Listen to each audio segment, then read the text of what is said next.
Good morning. I am here today with two wonderful historians and authors, Jenny Shaw and Lori Ginzberg, and we are talking about their books. Lori's book is Tangled Journeys, and Jenny's is The Women of Rendezvous. And I'm their editor, and they're both wonderful books individually, but one of the really exciting things for me to edit both of these is looking at the interconnections between the stories told here and the process that each of these women undertook to write these books. And so I thought it would be wonderful to get us all in conversation to take a peek at how these books are made and what we've all learned from them. So, Lori, if you could just say a few words about what the book is, followed by Jenny, and then we will move into some questions.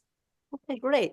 Thank you for initiating this conversation, Debbie, and thank you, Jenny, for your wonderful book. I really loved it. Um, all histories start with big questions, and even the seemingly tiny stories that I tell in Tangled Journeys and that Jenny tells, I think, is no different. So I want to start by saying a little bit about how this book came about in order to introduce this family. Many years ago, when I was in college, a leading women's historian, Gerda Lerner, visited my college and told a bunch of us baby history majors that by the time we were her age, the very idea of women's history or African American history would have faded away, as our work would have so transformed the grand narrative of American history that such labels, entire fields even, would be irrelevant. We were, she insisted, entering upon a project whose success would be its demise. This has not happened. We've done a lot of work for the last, I don't know, 40 years, 50 years. There's been an enormous amount of work about previously ignored people. But the stories of women and African Americans and people marginalized by their sexuality or gender remain literally in little boxes in textbooks and college courses. And the outline of the narrative, its basic form and priorities, has been incredibly impervious to our work. So some years ago, I was trying to figure out what a blown up historical narrative would look like. And I kept hitting a wall, in part because the nature of our discipline insists on evidence and stories and chronology and change over time, and in no doubt, in part because of my lack of creative imagination. So in the summer of 2016, I got bored, and wandering around the Library Company of Philadelphia, I asked Krista Lapia, who was then the head of African American archives at the Library Company, what she was working on. And she told me about transcribing the diaries of Sally Venning and about her grandparents. A Charleston slave owner, Richard Cogdell, who purchased in 1830 a 15-year-old enslaved girl, Sarah Martha Sanders, and had 9 children with her. This was in itself an incredibly ordinary American trauma.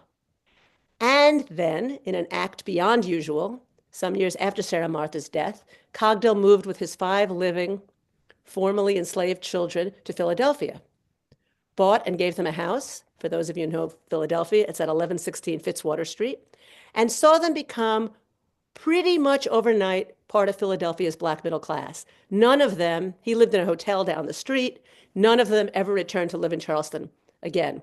Luckily for us, their family saved piles of family papers, many of them literally scraps, some of them extraordinary documents, quite a few of them brought from Charleston in their Philadelphia home for almost 100 years before donating them to the Library Company. So that day, Crystal started piling up boxes on my table, and I jumped in.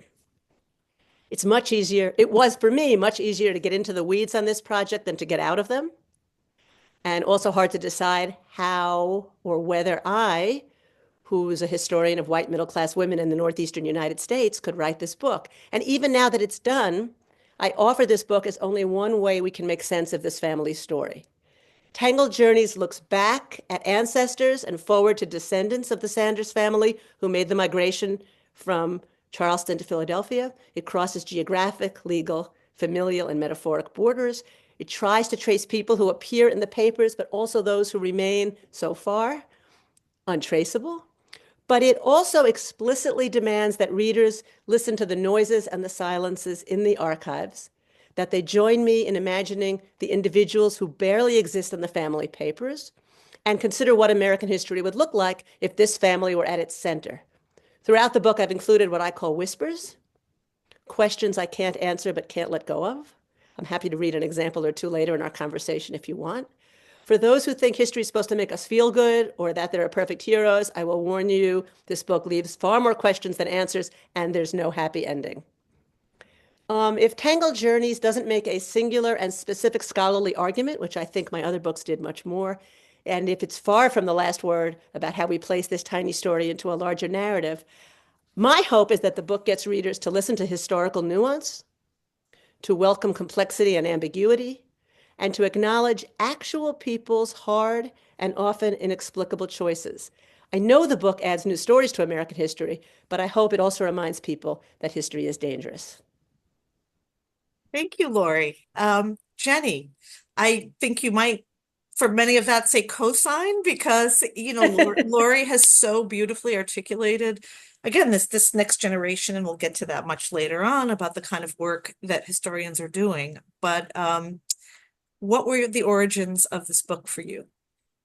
Well, the origins of the book for me actually lie in my first book. So I've been working on Barbados history at this point for over 20 years. But at the time that I first encountered the sources that form the nexus of this project, I was about 10 years into that. I was in Barbados in 2011 in the Barbados Department of Archives. I work on 17th century Barbados history and sort of the history of the Atlantic world, particularly the British Atlantic world. And I was there to essentially do some final cleanup research on the first book. And the whole point was to essentially identify free and enslaved people of color who had been baptized. So I was looking at 17th century Barbados parish registers, of which there are 4 that are still in existence and that we're able to look at. I was in the second one of these, Christchurch Parish, one of the bigger parishes. And if I tell you that Christchurch Parish between about 1650 and 1700 had roughly 4,000 baptisms, 57 were of free or enslaved people of color. So the numbers are very small. So I'm going through and I'm just noting as I go. And I get to the 13th of August, 1683, and there is an enslaved woman, clearly marked as enslaved, named Susanna. She has 3 children with their ages listed out, and all 3 children were begotten of a man, this is the language, begotten of John Pearse. Underneath her was Elizabeth, also clearly marked as an enslaved woman, another 3 children, 3 different ages, also begotten of John Pearse. And then I realized when I looked above that there was a woman who was white, Dorothy, 3 children, also begotten of John Pearse. And as Laurie said, there is nothing remarkable about the fact that this man, who was not unfamiliar to me at this point, had fathered children with women he enslaved. And as I later came to understand, Dorothy was a servant, women who were in subordinate positions in his household. That was not what was remarkable. But what did jump out to me, given the very small numbers of people of color baptized in Barbados in general and in Christchurch Parish specifically in this period, was what's going on. So I started going back to see if I'd missed other references, and indeed I had. I found the 2 enslaved women's baptisms as adult women. I found white legitimate children also fathered by this man with both his first wife and his second wife. And at this point, Barbados, thankfully, has a register of wills, either wills filed in Barbados or wills relating to Barbados filed in London. And I thought, what are the chances this guy has a will? So I've completely abandoned the original project. I am now off down a rabbit hole looking at the register, and sure enough, it's there. And in the will are the 3 women and their children, all being given inheritances by the man who is their father. That was what was remarkable. But of course, I could not go further because I had a different job to do. I had a first book to finish, and so I had to park it a little bit. And so over time, so this was 2011, we're now in 2024. Over time, what became really clear to me, I couldn't let the women go. What became really clear to me is that there was a story to be told here. And very much like Laurie, I have struggled with the fact that even though we are in this moment and era where there is so much amazing work on the history of women, on marginalized people, on enslaved people, it is still, as Laurie says in textbooks, it's in the boxes, it's still marginalized, it's not fully integrated.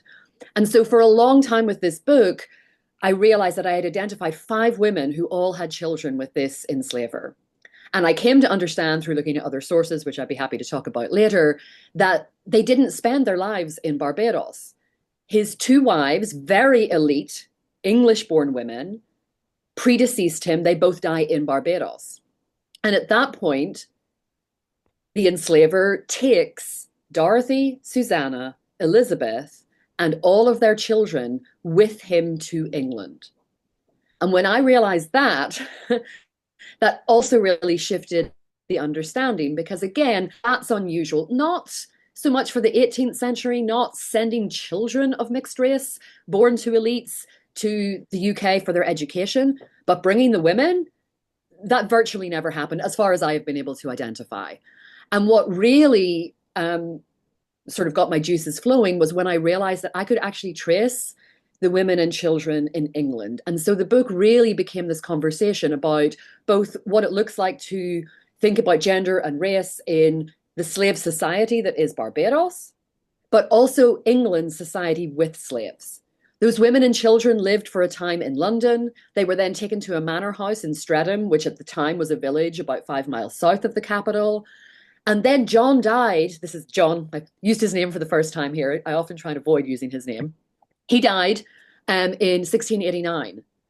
And from that point onwards, those women and children go out into the world, go back into London and forge lives for themselves. So what I wanted to do was think about the differences in how race and gender and class operate in both a society with slaves and a slave society. But I wanted to really think about what does it mean for these women, some really elite, some servant, some enslaved, who in both Barbados and England shape the very fabric of colonialism itself.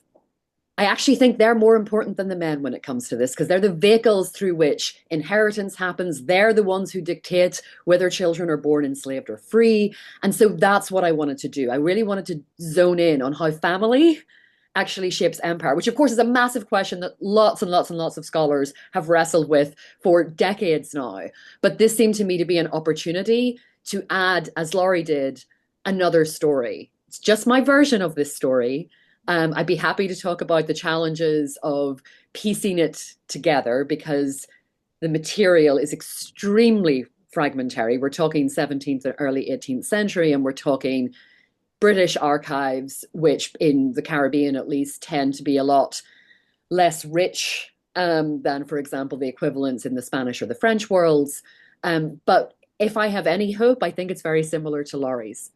It is that people understand, first of all, the real challenges and the decisions, the really hard decisions that ordinary people had to make, that they are offered a window into a very complicated family life and experience that really speaks to all of the major changes that are happening in certainly England's first empire.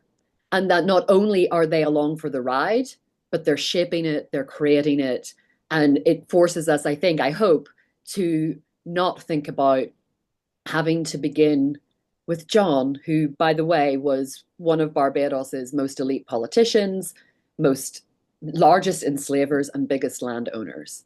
And so for me, I wanted to have us not concentrate on him and instead on the 5 women. Thank you. That's fascinating. So you both of you have answered my question and so much more. So I'm gonna move around a little bit in my pre-prepared questions. But I'm struck when you guys are talking that there's so much about movement in this. And not only is there movement, but and I really don't want to talk about the men much, and I don't really want to talk about the white women that much either. But in both cases, the white wives are not moving. Why what's going on there? And I realize that all of this there's a huge level of speculation because, as you've said, where it's detective work. But I'm so struck by the fact that these Black women and their mixed race children, whether it's creating empire or it's creating the Black middle class in the country's first city, Philly. They're doing this work, and these white wives are home. What was it? Was it their choice? Why do you think they are just not part of this story? Want me to start? Or do you want to start, Jenny? Well, I mean, well, actually, I would say that my white women do move. Or at least they move once. Right. Once. So the two elite wives, Hester and Frances, come from two different parts of England. They are both extremely elite. Hester is the daughter of a member of parliament. I have physically been to where her family estate was. It was pretty vast. And she, we know from other documents, brought a huge amount of money into the marriage that actually allowed the plantation house on the Rendezvous plantation, which is where all of this sort of comes together, where that plantation goes from being something relatively sort of nuts and bolts to a very opulent and rich mansion house. Now, obviously, a lot of that is also the money that is coming from sugar that is being produced by enslaved people, but she gives the initial injection of cash that also allows for a purchase of enslaved people to really up the numbers who are on the estate. So she makes the move once, but then she doesn't leave. She is actually held in Barbados. She dies in 1678. She never returns home, as best as I have been able to figure out. Similarly, Frances, the second really elite wife, she also makes a journey. She came from Yorkshire. I have also been to her family estate, which was also vast. Although the house is not the same as the one that was there when she grew up, if you have seen Brideshead Revisited, that is the estate. That is the place that she came from. And that was built very early in the 18th century, the current house there. But the estate, the grounds, all of that. Her father was a former governor of Barbados. And she had come to the island sometime in the late 1670s, married a different person first, didn't have any children. He died. And then she took the inheritance that her father and her first husband had worked out, which was not the classic widow's third, but actually a sort of a marriage contract that was going to give her £3,000 of money, which at the time was a vast amount of wealth. And she took that into her marriage with John Peers. But she also does not last particularly long. She does not leave Barbados again. She has 3 children in 4 years while she is married to John, and dies 2 weeks after the birth of the third one. Most of the time she's married to him, she's either pregnant or recovering from childbirth. There's very little moment in all of it, mathematically, where those two things are not happening. So for me, there is a little bit of movement initially, but then once they are locked in as these wives, for the elite women at least, they don't really get to move. I also have one other white woman, Dorothy. She's the biggest mystery in my book, in some ways. I think she's probably born in Barbados, but she might not have been because we're talking fairly early on. She was likely the daughter of a very small landowner who didn't really hold any enslaved property, but there is someone with her same last name who signs a lot of deeds, witnesses deeds of business transactions with John, who is the person who's going to father her children. And so that's my assumption. Dorothy moves. Dorothy moves. She goes across the ocean. It's not her choice, but she does it, or at least doesn't seem to be her choice. He's taking everybody. But she is actually, in some ways, the most enigmatic of the women in that it is very difficult to figure out what exactly she does in London. Up to a point, she sues for money from the estate. She works on that through, I know pretty much what she's up to through the 1690s. And then after that, she's somewhere in London, what she's doing, how she's making money. But yes, a lot less movement in some ways, because the enslaved women, both of whom almost definitely survived a middle passage from West Africa to Barbados, and then also go to London. And then in Elizabeth's case, she goes back to Barbados and then back to London. She's moving a ton, and both enslaved women move a lot around the city and the environs of London after John is dead in ways that I cannot track for Dorothy. So they absolutely have something about them in terms of their ability and facility for navigating hierarchies, spaces, and I think identifying opportunity once they are in London, at least in terms of making sure that they and their children at least survive in the city, perhaps even thrive a little bit. It's a really interesting question that I hadn't thought about in terms of the white women's mobility, because here's where there's some dramatic differences and similarities between Jenny's book and mine. First of all, the beginning of my book is 100 years later than what Jenny's talking about. Yes. The initial family in the papers that we can identify are from the 1760s. Um, so, and the white women do move. I mean, the initial family, John and Mary Stevens, moved from London to first to St. Kitts, then to Georgia, then to Charleston. And we don't know what part of this is Mary Stevens' choice because she says not one word in the archive. We do know that once she's widowed in Charleston, she stays put. She has a coffee house. She's reasonably successful. She owns enslaved people, and she stays, as does her daughter, who is the mother of Richard Cogdell. So I actually think some of what's happening in the story I'm telling is that when women are in cities, they recognized long before historians did that cities often offer more opportunities for women, widows, single women, and others, than do rural areas. There's one woman who's a very side piece in this story. One of John Stevens' sons, Jack, his oldest son, moves to Jamaica, and after he dies and leaves a great deal of wealth to his wife and 6 living children, one of his daughters moves to Bristol, England. Never marries, leaves her money to a woman friend, has women companions. Her descendant can't imagine any reason why she moved to Bristol from her mother's plantation in Jamaica. I think some of us can imagine. But so there is a lot of movement. Among Richard Cogdell's generation, he marries a woman, Cecile Langlois, who Amrita Chakrabarty Myers, who's written about a bit about her, suggests may have been from Saint-Domingue, may have passed as white but been mixed race. It's entirely plausible. But she makes the most dramatic move that's clearly her choice, which is that after Richard Cogdell has purchased the 15-year-old Sarah Martha Sanders, and Sarah Martha becomes pregnant within a year or a year later, Cecile leaves their house. This is not something that unhappy wives in 1830s Charleston did. You do not, they were legally, financially, socially dependent on their husbands. And Cecile leaves.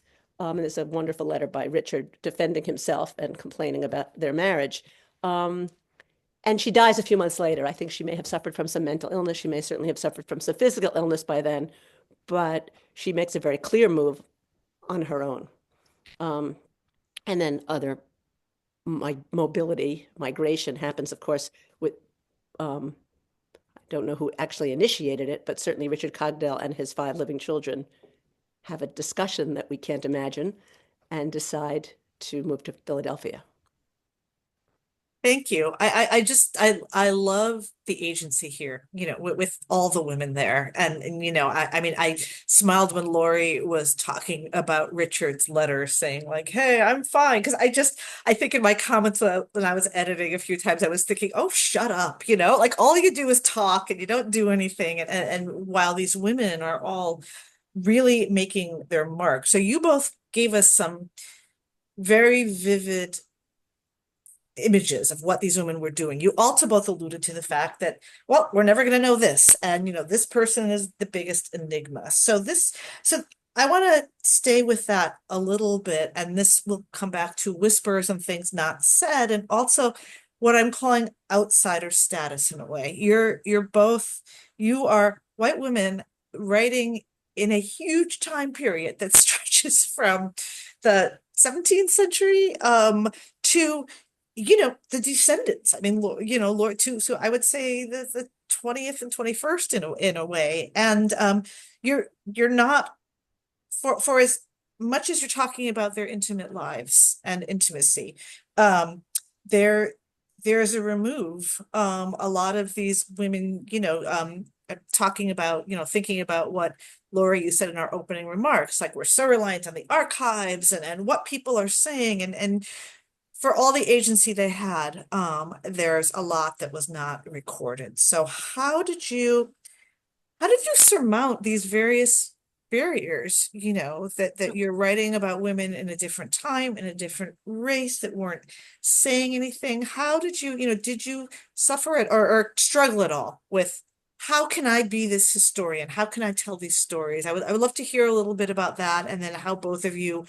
handled the silences, which is a very commonly talked about theme now, thankfully by several historians that really have said, no, we need to think about the silences. So Lori, why don't we start with you? Answer that any way you'd like. Okay. I mean, I want to start by saying that I have always said, and I think I said this in a book that I wrote previously, that all historians are tourists among the people we study. We don't write autobiography only. Right. I mean, I have previously written about Protestant women in the 19th century. I am not that, either of those things. And outsider status is a given if you're a historian who's not writing autobiography. Right. And I think, okay, so that's one piece of it. The other piece of it is I struggled mightily, not only with, partly with being a white woman writing African American history, but also being by profession a women's historian writing about people and places I knew nothing about. I mean, I say this at some point in the book. I used to know a lot about something, and now I feel like I know very little about a lot of things. I don't know enough about anything. And I remember early on in this book saying to another historian, a historian of African American women's history, I don't know anything about Charleston. I can't write about this majority Black Southern city. And she said to me, I think Charleston will be safe in your hands. I mean, at some point, we take the skills that we have developed over decades of being historians to apply them to new places. That said, we also have to be, and I hope I have been, highly attentive and respectful to the people who've been doing this work for a very long time. I think it's very important that no historian pretend that we have the first or last word on any subject.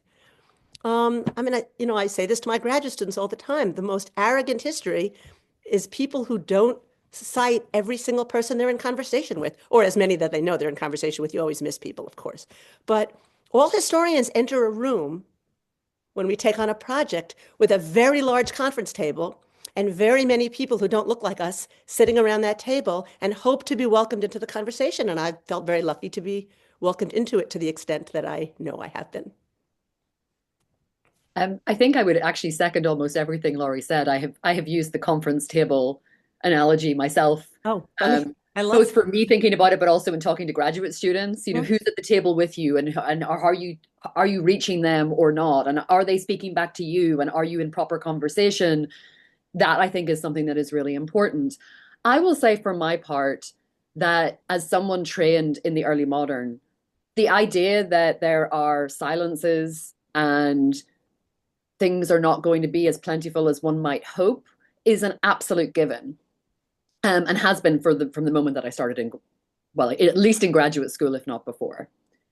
I think the second thing that I would say is that I actually think in some ways that's a gift, because we can make mistakes as historians if we have a lot of material and think that we know people, and we don't. We can't. You can't get at somebody's interiority. You really can't. And I actually feel lucky in some ways that I've been forced into that from the very beginning of my time trained as a historian, in that I had to basically say, I know I can't know. Okay, so what can I do?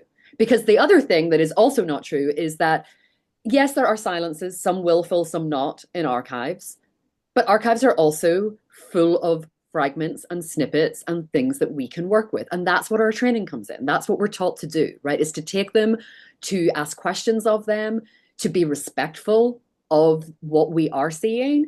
And something that really sticks with me a lot, and I really appreciate the work of people like Marisa Fuentes and Sadia Hartman and Jennifer Morgan, who I think all in different ways have really talked, sometimes more explicitly, some more implicitly, about the ethics of what we're doing here. And some of that is precisely what Laurie is saying about making sure that if you're engaging this conversation, make sure that you are absolutely acknowledging everyone whose shoulders you're standing on, but also that you have an ethics of care to your subjects, to the archive, and to the sources.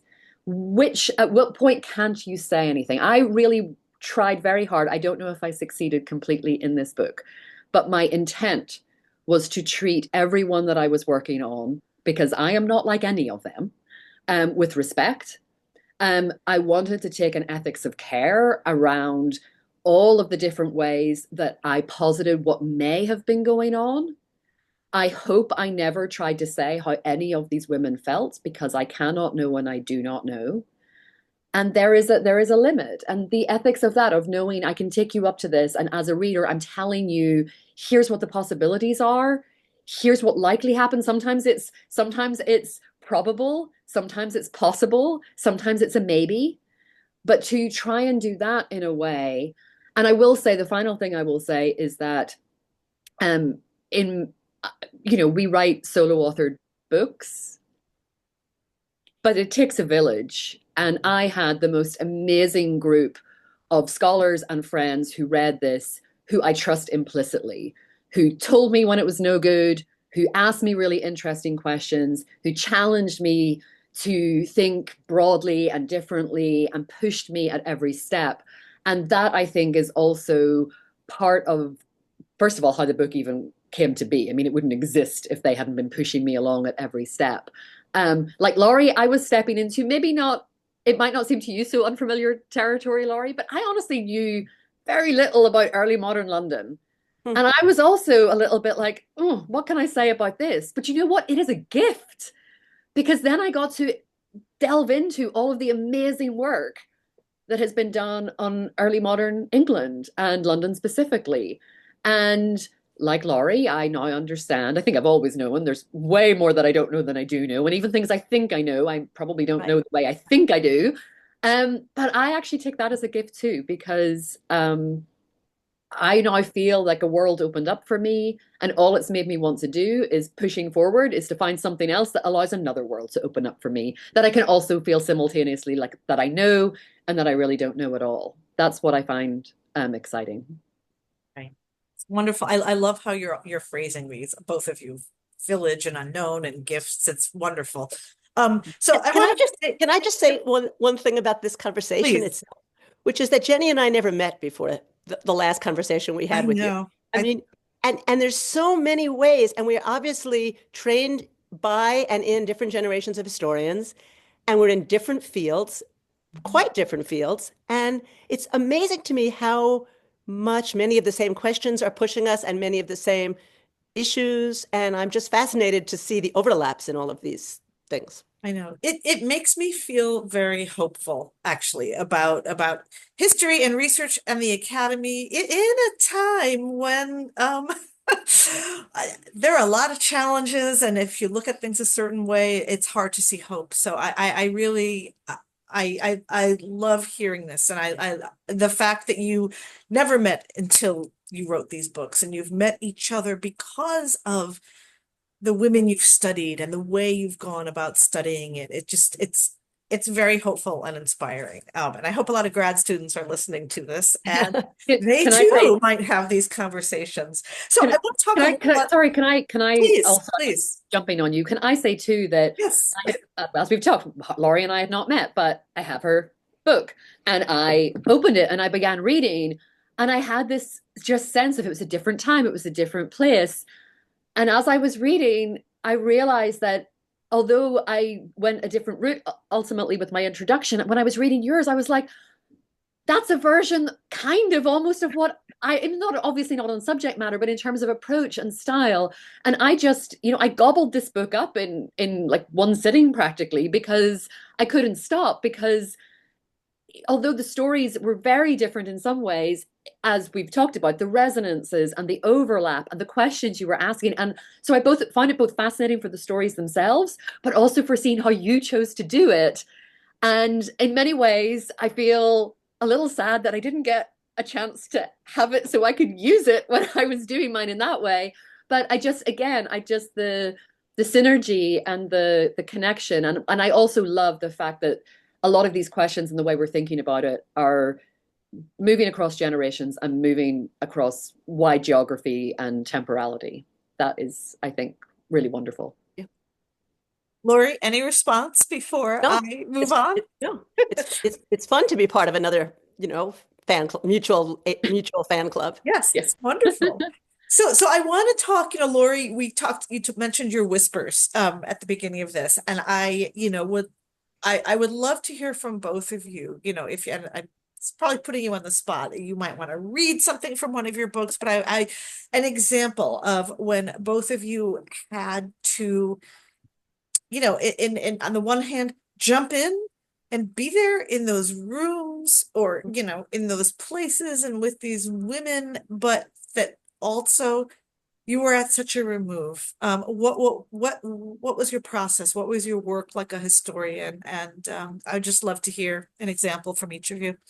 Well, I decided very early on since I came upon this book as a way to think about how we would bust up the master narrative, I decided very early on that although my training disciplined me to tell the story more or less in order, I decided pretty early on that I was going to interject, and then we decided to use italics sections that were whispers, and a couple of them have have been a little controversial, and some of my readers and friends were very some happy, some unhappy with them. And an example would be this. Charleston was a majority Black city. It was bustling with enslaved people, free people of color, the children of enslavers and the enslaved. It was it was quite a complicated place. After 1821, a slave owner was not permitted to emancipate his or her slaves. So if you were enslaved in South Carolina, you were stuck there, even in your will, which is an amazing shock to the sacred rights of property. But anyway, and so there are moments where some of Richard Cogdell and Sarah Martha Sanders' children are listed in the Free Negro Capitation books. They're listed there. They are not free. They cannot be free. They are the children of an enslaved woman. And they are listed there as free people of color. One time, Sarah Martha Sanders is listed as a free person of color, but someone has taken a pencil and crossed her out, apparently recognizing their mistake. And I'm fascinated by this because one day it occurred to me, what if they didn't know what their legal status was? What if they didn't know that their father was their enslaver? What if their mother lied to them? I have no way of knowing that. So one of my whispers, one of my whispers is about how most of us assume without question that people of color knew whether they were enslaved or free. This seems like, in spite of all the fuzziness of freedom in the what Angelina Grimke called the nominally free states, we assume people knew what their legal status was. But it seems possible that they didn't or didn't always know that. And a friend of mine, when I raised this issue, and I say this in my whisper, let me read this couple of sentences. No enslaved person, a friend of mine insisted when I raised this issue, could have been confused. No enslaved mother would be less than crystal clear when she spoke to her children. Another friend wonders whether telling the truth or telling a lie was the better, safer choice. But the question haunts me. Is it possible that some or all of the Sanders children did not learn or only learned after their mother died that they were enslaved? And I go on to say that we know of cases, Jewish children, European children who learned after the Holocaust that they were Jewish, or more recently, children of undocumented immigrants who only learn in their young adulthood that they do not have legal status in the United States. We know that there are instances where parents decide, in order to protect their children, that it's better to lie to them. And I don't know of any instance where we talk about this openly about people who were raised essentially as free people of color in the slave South. And so it's one of the places where I have a kind of lengthy whisper about how do we know this? What does it mean to our story of enslavement if it's possible that children who were raised by their enslaver father as essentially free didn't know? And that question actually kept me up at night a couple of times. But so that's the kind of I want one of you to write a book about that next. That whole, or get a very ambitious graduate student. I mean, that is fascinating, and I feel like that opens up a whole new way of doing history, on slavery and freedom and gender and race, and I hope someone will run with that because it's an excellent thing to start whispering about and speaking more than whispering. Jenny, what about you?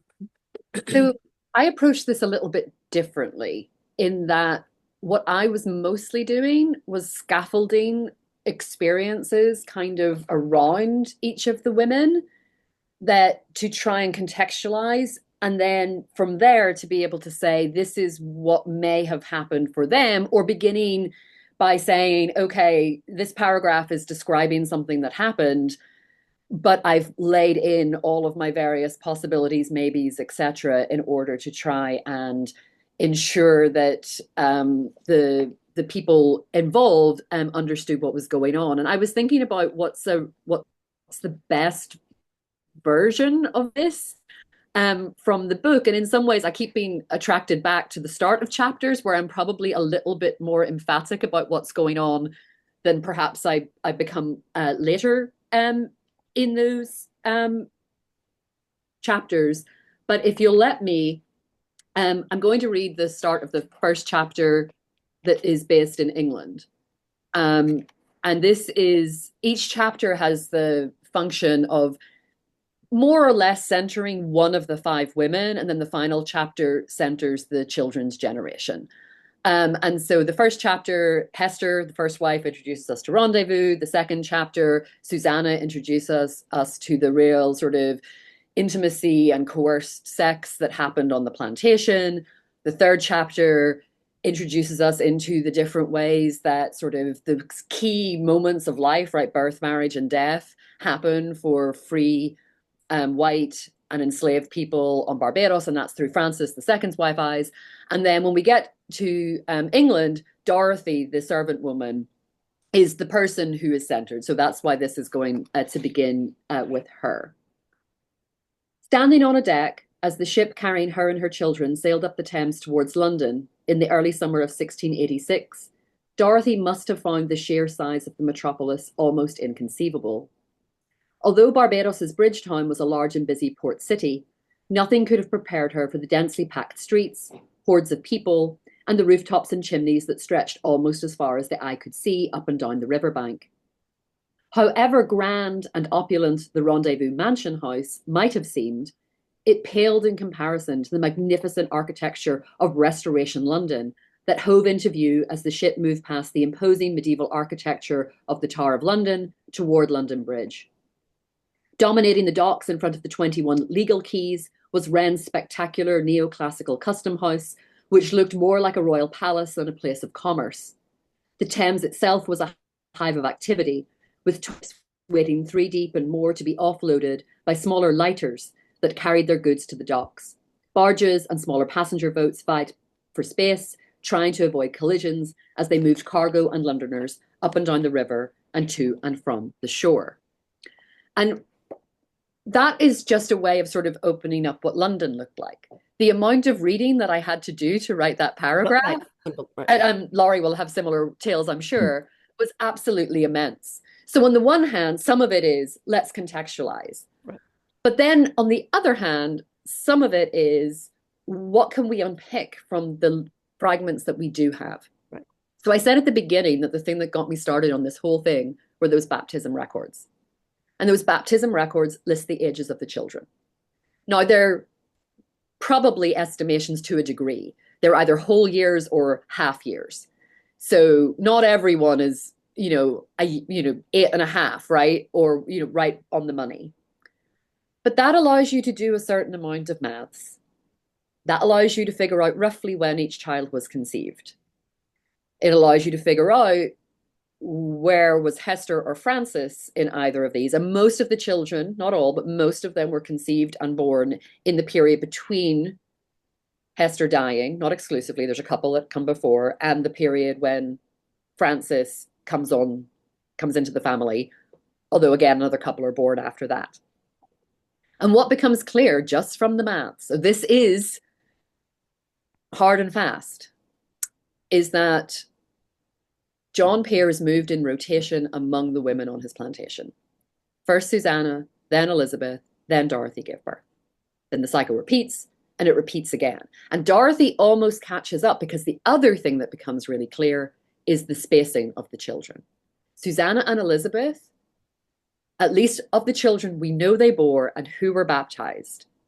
had a roughly 3 years between each of their pregnancies. Dorothy was closer to 2.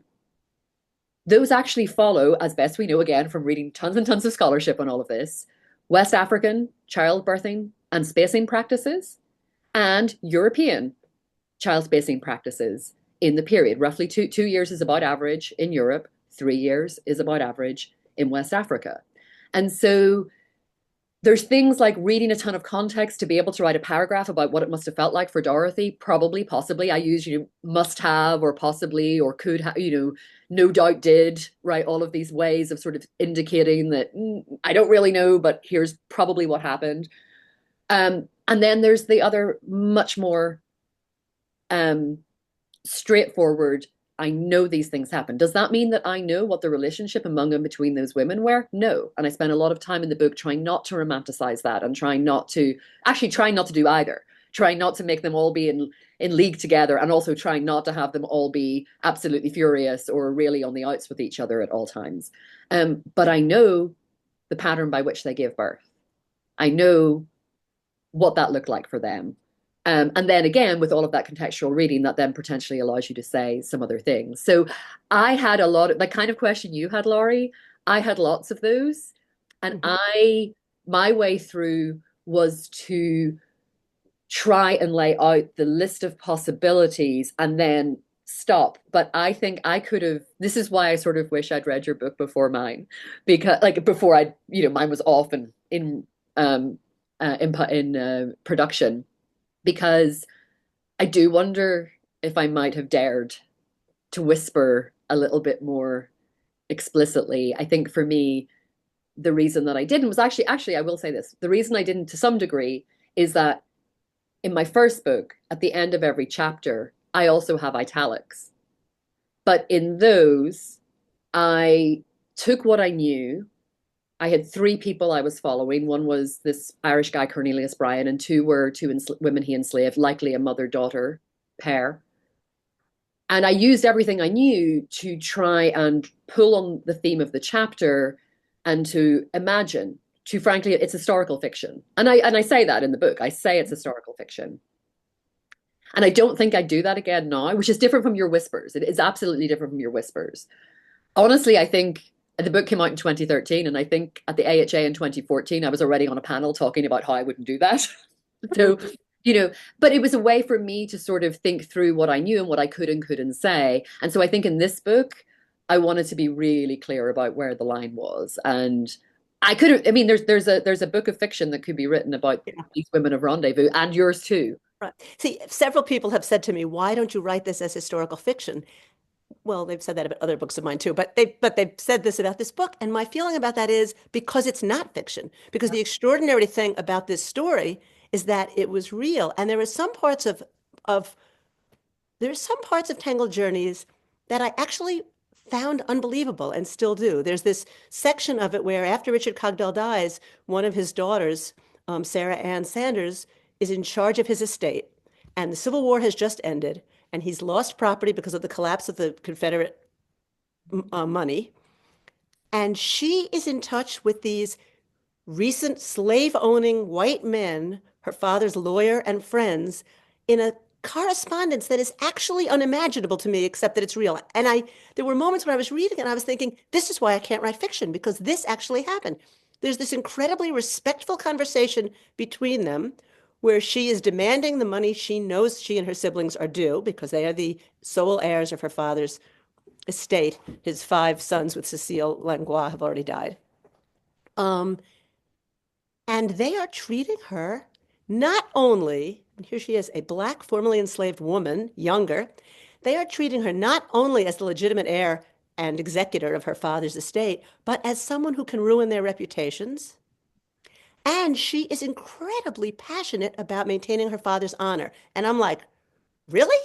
Like, this is your worry that your dead slave-owning white father might have his reputation be smirched by this process? But she's really clearly loyal to him in a way that defies our expectations from the beginning. And so in a sense, the reason not to write historical fiction, which I, by the way, love to read, so it's not a complaint about it, the reason not to write historical fiction is that this actually happened.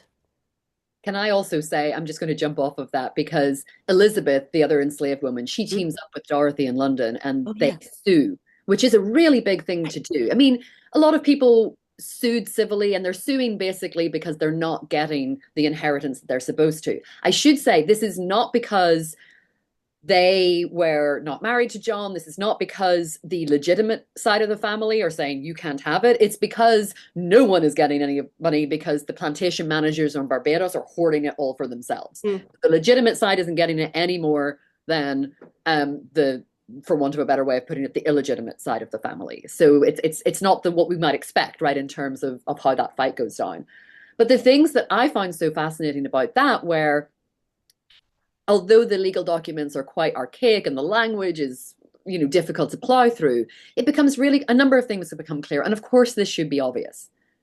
Elizabeth and Dorothy absolutely knew the finances of John Pearce backwards, forwards, inside and out, and can quote them. They also, as women who are outsiders, had no problem showing up at the house of the person they're suing and supposedly basically saying, like, demanding in the street, right? Again, reputation, like, impugning his honor, impugning his business savvy, right? Right. Because he says, what are these women doing? I mean, he writes about them the way you might expect someone to write about women who have had children with a man to whom they are not married. Um, but that in and of itself, the fact that I can know that, that was absolutely fascinating to me. And then when I realized that Elizabeth had got back on a ship and gone to Barbados, I about fell off my chair. I thought, how? How are you so secure in your freedom, which, by the way, is not legally put Yeah. anywhere? Right. You can do this. And it really forced me to really think about, well, actually, what do we know about free people of color in Barbados? And there's quite a lot of research on that. A lot of it is a little bit later because the population grows over time. But I was thinking about all the assumptions that I was bringing in that maybe don't actually match up at all. So Elizabeth, she surprised me over and over and over again in the kinds of actions she took, um, and the things that she was prepared to do. And the amount of knowledge that she had, which the last part I should have realized. Of course, they knew they were in that household. Of course, they did. But it was just a really good reminder of not only that we know in general, but we can quote you the actual numbers, and we know about these deals, and we know about who owes who what. And we have this all down in a very specific way, not in a vague kind of, we know that he was doing some business with this person, but we know about this business. We know what the arrangement was. We know what Right. was paid, when it was paid, and why this means that we should get our money. Fascinating. And yeah, Right. Okay. I'm gonna sort of switch gears a little, and we've both been talking about these generations, travels, where these both seem in a way that they could be stories without end. But how did you Mm. guys decide when to end it? I believe, Lori, you had some contact with some descendants.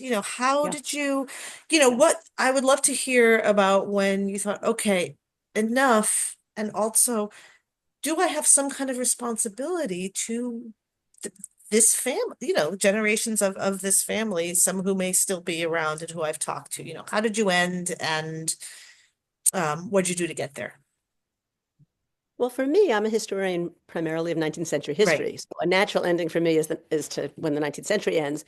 I did become acquainted with some of the descendants and good friends with one in particular, and another one, her niece, who is a historian writing her dissertation, and may one day, Elsa Laura, and one day she may write more of this family history. She's already written one article, which I cite in the book. So part of me was like, I'm going to leave actual family history to the next generation to write it, but also I wanted to maintain my position, my integrity as someone who's knowledgeable at the 19th century and not pretend to enter too far into a family history that didn't really feel as much mine to tell. There are still papers being added to the library company by descendants, and there are some wonderful late 20th century, mid and late 20th century documents, and I felt that that was somebody else's job. I had a little bit of a different approach, I think, at least initially. Laurie said earlier about how she found it much easier to get into the weeds than to get out of them. I think this is why we're fellow travelers, Laurie, because that is, ask anybody and they'll tell you, I really love being in the weeds. And because there ended up being a series of court cases about this plantation and the inheritances, Elizabeth, as I said, she sued. But then after she died, her son carried that on. And then her daughter carried that on. And actually, the daughter and son start suing each other because, they think, so at one point, I was somewhere in the 1760s, way down, at least Elizabeth's line in terms of sort of these sort of fights. And I realized I am very far away from where this began. And I'm increasingly in a time period that's, I'm venturing more into the 18th century now, but I was a very 17th century girl, did a little 18th century on the first book, obviously moved into the 18th century a little bit on this one. And so I think initially I thought I would finish around 1724, which is when the primary heir, the grandson of the original John, they all have the same names. He's also called John. When he basically did a deal to sell the Rendezvous plantation out of the family altogether for kind of like a lump sum. And so that is sort of a kind of end point. But because I've never really been interested in the men, I also wanted to think about what it meant for the children's generation. And ultimately I decided that's where I'm going to cut it off. Now, obviously the person who sold it out was a grandson, and that's kind of fine. But I sort of ended up thinking, let's look at Elizabeth, let's look at her movement back and forth. Let's look at actually her son, who also travels back to Barbados, back and forth. And let's think about what that means for kind of the legacy. And what I realized is that Elizabeth kind of decided that her business was going to be using the courts to try and get this money, and she taught her kids the same. And Susanna seems to have been, we're going to get into industries in different kinds of way and do apprenticeships or get into some of the major sort of bustling and burgeoning and exploding industries in London, so spinning and sailing. And that's what her kids go on to do. Right, they go on to do that kind of work, and as I said, it's the hardest to sort of track down and figure out what she's doing. But in some ways, it was sort of nice to be able to tie up at least those familial threads. And like Laurie, I am but one person who wrote about this. I think that there are lots and lots of different ways that you could do it, and if people were interested, there is probably a story to be told, particularly about Elizabeth and her generation, sort of the descendants of her, at least from my perspective, because that's at least where you can track legal cases that would give you the kind of material and insight into what's going on in their lives. But to a certain degree, I wanted to stop it at a moment where I felt I still know this history or know the broad landscape in which I'm working with. The later I got in the 18th century, the more I felt like I really don't know what's going on here. Right. Okay, we've got about 15 more minutes, and I want to just sort of freewheel a little bit. And, I'm interested in hearing about, what were your biggest surprises? Were any of you, you've talked around some of this, but if you had to summarize, like what shocked you? Any surprises, obstacles, what are your sort of, now that it's all done, you have these beautiful books in your hands, what are your thoughts? Just free associate. Well, for me, there were surprises in the story for sure. I mean, Sarah Ann's dealing with her father's will. And another really surprising thing was there's a moment a year after they moved to Philadelphia, Charlotte Fortin, who is the daughter and granddaughter of leading African-American abolitionists in Philadelphia, comes to visit the Sanders home. And in her diary, she says how much she loves Cordelia Sanders, who was probably 16 at the time, and how she found her sparkling and very knowledgeable about Shakespeare and lovely, and she set out to convert her to anti-slavery. And I thought, what? this, our assumption as American historians, I think, from what I've read, has mostly been that formerly enslaved people who got to Philadelphia were sympathetic to anti-slavery. And she said, I gave her a book of Whittier's poetry to convert her. And then in another place in her diary, she says she spent an evening at the Sanders house, and refers to their father as a good, he's traveled, he's an interesting guy, but he's conceited and a pro-slavery Southerner. These are the idea that Richard Cogdell sat in a parlor on Fitzwater Street and talked to Charlotte Fortin in an evening. These were Right. shocking interactions to me. I mean, I had no idea of that. The other thing I continue to find surprising, which is not what I expected and not what I was told by historian friends before I wrote this. Like Jenny, I have an enormous community of supporters and critics who are great helps in writing books. Several historians said to me, don't use the word perhaps. People don't like the word perhaps. People don't like when you lay out for them what historians don't know. And I went against that advice, obviously, and was very explicit in asking readers to join me in figuring stuff out. What's surprising to me is how many non-historians who have read this book in the few months it's been out, including family members, have said to me, what I loved most was that you said when you didn't know stuff. Several people have said, I'd never read a history before. They haven't read so much history. These are non-academics, but they've said, I'd never thought of history before where a historian says, this is what we can know and this is what we can't, and let's imagine what happened. And so it's been a surprise to me how much people have embraced that uncertainty, especially in an age, which Debbie alluded to earlier, when people are hostile to history and hostile to nuance and hostile to a lot of the things we write about and care about. It turns out that a lot of people are willing to consider nuance and complexity. Which is so heartwarming to hear. Yeah, I mean, Jenny used one of your unless words. it's just my tiny bubble, in which case. No, Well, no, I think this is refers to the gifts that you use that word a lot, and the gift of not knowing in a way, and the work you're doing to be able to teach people that can be a gift. Older generations that might have been, even when I was in grad school in the 90s, like to not, sometimes if you didn't know, you had to change your dissertation topic. I mean, there wasn't even a language yet to talk about not knowing. And I do think that is a major gift. And I hope that, that as you guys both said, others have paved that road for you. But I do think that both of your work really takes us into another direction and, giving legitimacy without sacrificing any of your gifts as historians to say, I don't know, but these are some ways that I may think about this based on this. Jenny, surprises. Well, for me, the biggest surprise in some ways is that there's a book at all. Because no, literally, because when I first found those records, I had something. I first presented on this work actually in Barbados in 2013. But it was literally, I think actually I zoomed in on Susanna for some reason. She's always sort of been the one that, maybe it was her second name. Her second name in the will is Mingo, which allowed me to think more about her West African origins or roots or connections.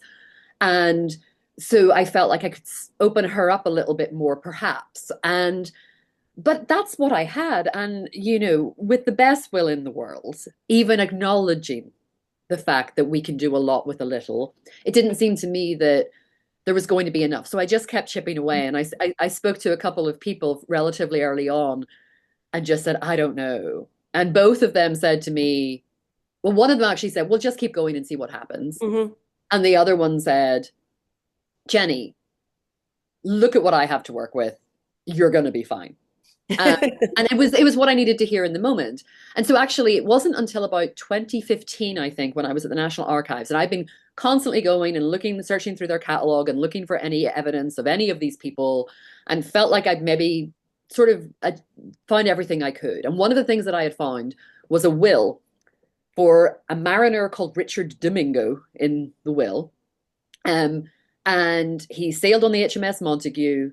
His older sister was called Judith, and she was a spinster, and they lived in Lothbury.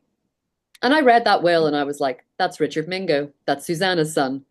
There was just something about it. That's about the sum total. He left everything to Judith. Judith was the older sister.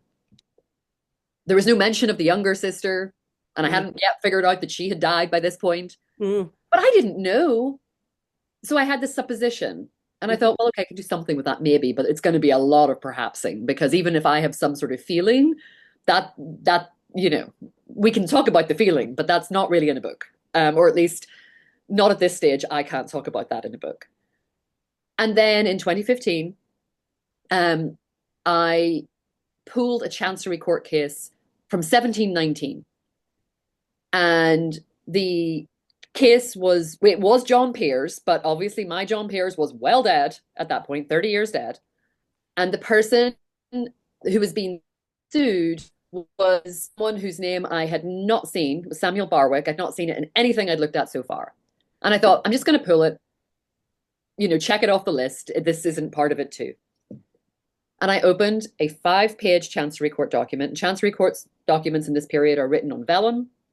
Each page is about, well, I would say about a meter wide, but about a yard or so wide. Many of them in length are double that. And this was 5 pages of extremely difficult to read secretary hand. And as I started reading, I realized that the John Peers was the grandson of the original John Peers. Mm-hmm. And he laid out everything in the will. And then as I moved my way through, I realized that he's telling me where all the descendants are. And he says, Richard Mingo, who was a mariner who sailed on HMS Montague. And that's when I knew. I was like, oh, it is him. And so that was that was both a surprise to me. And it was that summer that I thought I could do a book, or at least I can keep going. I don't need to abandon this and switch to something else. Even if it may just be articles in the end or something, but there's a possibility here. And so that moment of both trusting my own instincts that what I was looking at was what I thought it was, but more than that, really throwing the net wide, because I had no reason on earth to be looking at something from 1719. And that just opened up a whole, and then from there, because of that, I was then able to go back and find other ones and then go forward, and you find the names and then you realize, okay, and then the universe opened up for me at that point. So insofar as I was surprised, I was surprised ultimately that I got to write the book. Great. Any final thoughts, advice or encouragement to the next generation or historians? Both of you, went outside of your comfort zone. I'm getting back to that. Jenny, I mean, you had a little more connection with your first book than your second book, but Laurie, your earlier book, you did Elizabeth Cady Stanton. I mean, complete, you guys, you moved far and you did it. What advice would you give to someone who might be thinking about working in this space? I can start. I think, well, what I just said, like, trust your instincts, persevere.